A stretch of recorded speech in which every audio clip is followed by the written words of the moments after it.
구약성경 창세기 45장 4절부터 8절입니다. 하셨으면 한 목소리로 다 같이 읽겠습니다. 시작. 요셉이 영들에게 이르되 내게로 가까이 오소서. 그들이 가까이 가니 이르되 나는 당신들의 아우 요셉이니 당신들이 애굽의 판자라. 당신들이 나를 이곳에 팔았다고 해서 근심하지 마소서. 한탄하지 마소서. 하나님이 생명을 구원하시려고 나를 당신들보다 먼저 보내셨나이다. 이 땅에 2년 동안 흉년이 들었으나 아직 5년은 밭갈이도 못하고 추수도 못할지라. 하나님이 큰 구원으로 당신들의 생명을 보존하고 당신들의 후손을 세상에 두시려고 나를 당신들보다 먼저 보내셨나니 그런즉 나를 이리로 보낸 이는 당신들이 아니요 하나님이시라. 하나님이 나를 바로에게 아버지로 삼으시고 그 온 집의 주로 삼으시며 애굽 온 땅의 통치자로 삼으셨나이다. 아멘. 우리 옆 사람한테 인사합시다. 은혜 받으세요. 오늘은 새날을 기다리며 라는 제목으로 잠깐 말씀을 나누고 성구용신 예배 계속 진행하겠습니다. 잠깐 기도하겠습니다. 하나님, 이 시간에 말씀을 묵상합니다. 새날을 맞이하는 우리의 마음, 새날을 위하여서 지난날을 보내는 우리의 마음이 주님 보시기에 아름답게 하시고 늘 주를 신뢰하게 해 주시옵소서. 의지하며 예수님의 이름으로 기도하옵나이다. 아멘. 오래전에 한국에 오신 선교사님이 한국말이 서툴었어요. 한국어를 배우긴 배웠는데 영어에서 이어가 년이잖아요, 년. 그래서 이 송구영신 예배 막년회를 이렇게 마지막 예배 인도를 하시면서 선교사님이 한국말로 얘기를 했습니다. 친애하는 교우 자매 여러분, 오늘 막년회 예배를 드립니다. 이 밤이 지나면 2년이 가고 새년이 옵니다. 오는 년을 맞이할 때에 있어 새년과 함께 보낼 몸과 마음이 준비가 필요하듯 이미 떠나간 년을 과감하게 정리하여야 할 마음가짐도 중요합니다. 지난 년을 돌이켜보면 여러 가지 꿈과 기대에 미친 년도 있고 어떤 년은 실망스럽고 어떤 년은 참 재밌었습니다. 죄송합니다. 이게 제가 쓴 글이 아니에요. 한국어를 배우셔서. 그래서 마지막으로 이렇게 얘기했습니다. 그러나 가장 중요한 것은 2년 전년할 것 없이 모두가 하나님이 주신 년이라는 것입니다. 이렇게 기도를 했다고 합니다. 정현종이라고 하는 분이 쓴 시가 있습니다. 모든 순간이 꽃봉우리인 것을 이렇게 썼습니다. 나는 가끔 후회한다. 그때 그 일이 노다지였을지도 모르는데, 그때 그 사람이, 그때 그 물건이 노다지였을지도 모르는데, 더 열심히 파고들고 더 열심히 말을 걸고 더 열심히 귀 기울이고 더 열심히 사랑할 걸 벙어리처럼 기머거리처럼 보내지는 않았는가. 더 열심히 그 순간을 사랑할 것을, 모든 순간이 다 꽃봉우리인 것을, 내 열심에 따라 피어날 꽃봉우리인 것을 이라고 했습니다. 이 시에 여러분 후회가 많이 느껴지지 않습니까? 여러분은 한 해를 어떻게 보냈습니까? 행복하셨습니까? 아니면 후회가 막심이십니까? 오늘 우리는 한 해의 마지막 날, 이 마지막을 보내고 있습니다. 여러분의 마음에 지난 1년을 생각해 보면서 어떤 마음으로 떠나보내려고 합니까? 내가 실패한 그 경험 때문에 내일 또 실패하고 실망할까 봐 두려운 마음을 가지고 이 자리에 있지는 않습니까? 그럼 이제 곧 새날이 밝아옵니다. 우리는 새해를 기다리며 한 해를 어떻게 보내고 또 어떻게 새날을 맞이할지 잠깐 생각해 봐야 합니다. 어떻게 맞이할까요? 오늘 본문을 볼 때 요셉이 자기 인생을 보면서 정리한 내용 하나가 하나님이 보내셨다라는 단어가 있습니다. 무슨 얘기냐? 따라서 합시다. 은혜로 보내고 은혜로 맞이합시다. 여러분 누구나 살다가 후회합니다. 후회 없는 인생은 없습니다. 그러나 성도는 후회가 인생의 주제가 되면 안 됩니다. 우리 인생의 주제는 언제나 은혜입니다. 은혜. 아무리 후회가 있고 아픔이 있고 슬픔이 있었을지라도 그게 내 인생의 주제고 노래가 되면 안 되는 거예요. 우리 인생의 주제는, 노래는 언제나 은혜입니다. 은혜. 그게 성도들이 하는 일이에요. 왜? 은혜가 이길 것이고 결국은 은혜가 이기는 것을 우리가 경험하게 될 것이기 때문이에요. 오늘 본문의 요셉을 생각해 보십시오. 요셉이 어떻게 살았습니까? 그가 지금 30살에 애굽의 총리가 돼서 이제 37째 되는 해를 맞이하고 있습니다.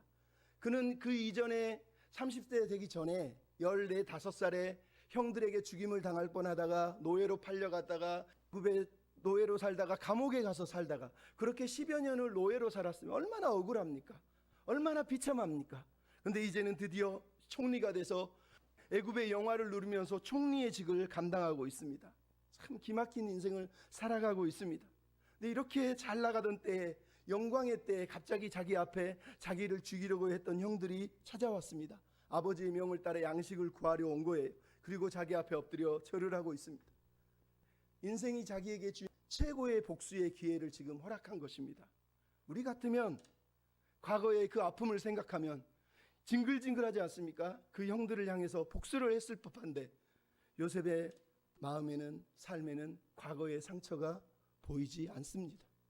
우리 같으면 내가 총리인데 라고 교만하고 막 거만하게 까불면서 막 자기 유세 떨 법한데, 요셉의 모습에는 교만한 모습도 그리 보이지 않습니다.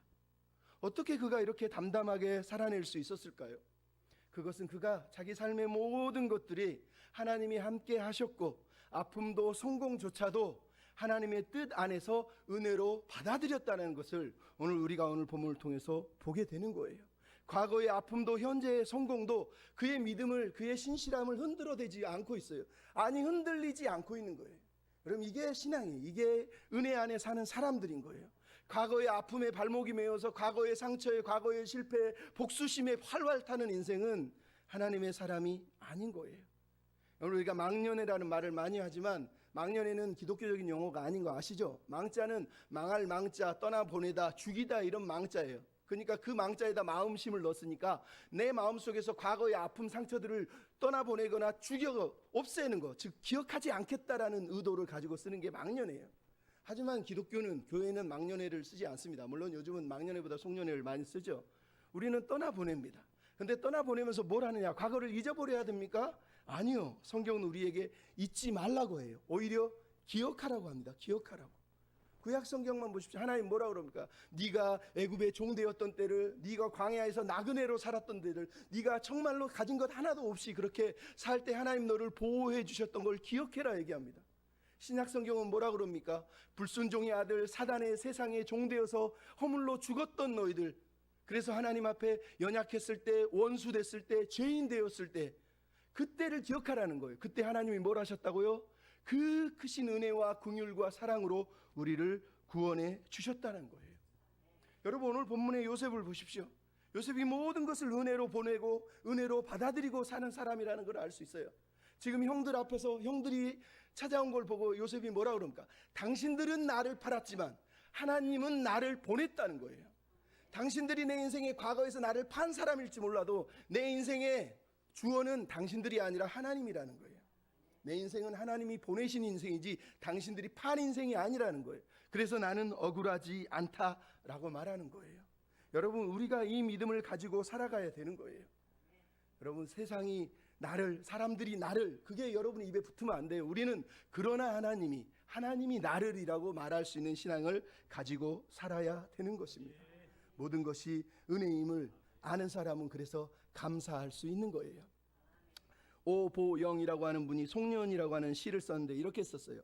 어쩔 수 없이 널 보내야 하지만 너와 함께 했던 지난 세월 내겐 너무나도 소중한 시간이었다. 생동하는 봄엔 내게서 생기를 얻었고, 푸르른 여름엔 너의 풍성함을 누렸고, 단풍진 가을엔 내 고운 얼굴에 반했었으니까 때론 불어닥친 눈보라 폭풍 후에 여린 몸 흔들릴 때도 있었지만 그래도 난 내가 있어 많이 행복했단다. 여러분, 우리의 삶을 우리가 이렇게 받아들이는 거예요. 감사합니다. 행복했습니다. 두 번째, 따라서 합시다. 하나님의 선하신 계획을 믿고 신뢰합니다. 오늘 본문의 요셉의 언어 속에 하나는 하나님이 보내셨다.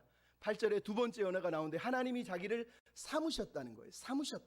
삼으셨다라는 이 단어는 히브리어로 숨이라고 그럽니다. 숨이라는 단어는 두다, 정하다, 배치하다, 그 자리에 놓다, 이런 뜻이에요. 형들은 자기를 팔았다고 말하지만 자기는 그게 아니라 하나님이 자기 인생에서 거기에 자기를 놨다고 얘기하는 거예요. 하나님이 자기를 거기에 뒀다고 말하는 거예요. 하나님이 거기에 자기를 배치하셨다는 거예요. 무슨 얘기예요? 자기 인생을 하나님은 당신의 목적과 계획을 통해서 그 계획을 이루시려고 자기를 사용하고 계시다라고 지금 요셉이 형들 앞에서 고백을 하고 있는 거예요. 그럼 얼마나 감사한 고백입니까? 요셉이 자기 인생에 얼마나 상처가 많고 슬픔이 많습니까? 근데 그 모든 것을 뭐라고요? 하나님의 섭리 아래, 하나님의 뜻 안에, 하나님의 계획 안에, 그것도 선하신 계획 안에 자기가 있다고 믿고 그 삶을 받아들였다라고 오늘 본문이 우리한테 말씀을 하고 있는 거예요. 여러분, 이 고백은 한 번 드리고 끝나는 고백이 아니라 우리가 살면서 평생 드려야 할 고백이라는 걸 잊으면 안 됩니다. 해가 가고 세월이 가고 머리가 하얘지고 이빨이 하나둘씩 빠져나갈 때도 여러분 고백해야 돼요. 내 인생을 향하신 하나님의 계획은 선합니다. 나는 이해하지 못하고 왜 그랬는지 모르지만 그래도 하나님이 선하심을 믿습니다 라고 이렇게 고백해야 돼요. 왜냐하면요, 과거는 항상 우리를 찾아와서 우리 발목을 잡고 어찌하든지 우리를 죽이려고 하기 때문에 그렇습니다. 심리학 용어 중에 크랩 멘탈리티 효과라는 단어가 있어요. 이게 무슨 얘기냐? 크랩은 꽃게를 말해요. 꽃게. 근데 어부들이 꽃게를 잡으면요, 꽃게를 조그만 이 작은 그냥 그릇 같은 데다가 집어넣는데요, 툭툭툭 털리면 떨어져요. 근데 꽃게가 얼마나 날렵니까? 그 작은 그 그릇에서 못 빠져나오나요? 빠져나올 수 있다니까요. 근데 못 빠져나온답니다. 왜요? 꽃게들은요, 자기가 먼저 나가려고 앞에 꽃게를 무조건 다리로 잡아서 끌어당긴다는 거예요. 그래서 그 조그만 그릇에서 단 한 마리 꽃게도 제대로 빠져나오지 못한다는 거예요. 여러분, 이게 과거의 상처고 아픔이고 우리의 죄예요.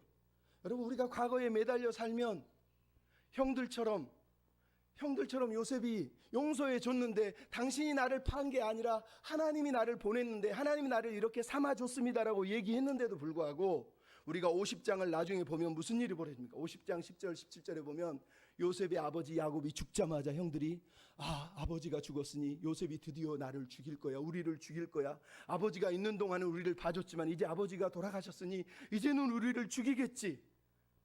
형들은 여전히 그 긴 세월이 흘러갔음에도 불구하고 과거의 상처와 아픔을 해결하지 못하고 있어요. 과거의 상처가 그들의 발목을 잡고 그들을 끌어당기고 있어요. 그래서 그들이 떨어지고 있는 거예요. 그래서 요셉에게 찾아와서 말합니다. 아버지가 돌아가시기 전에 얘기했다. 네 형들이 잘못했어도 용서해 주라고 하셨으니 요셉 제발 우리를 용서해 주면 안 돼? 라고 얘기를 했다라는 거예요. 그럼 얼마나 비참합니까? 형들의 모습을 보면 너무너무 초라하고 비릿한 냄새가 나지 않습니까? 슬퍼 보입니다.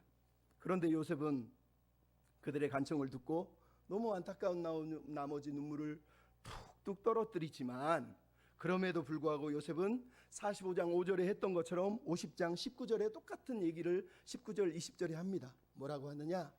내가 어떻게 하나님을 대신합니까? 나는 주권자가 아닙니다. 하나님이 주권자이십니다. 그리고 얘기합니다. 당신들이 나를 악으로 해하려고 하였으나 하나님이 그것을 선으로 바꾸셨습니다. 여러분, 이게 요셉이 말하는 거예요.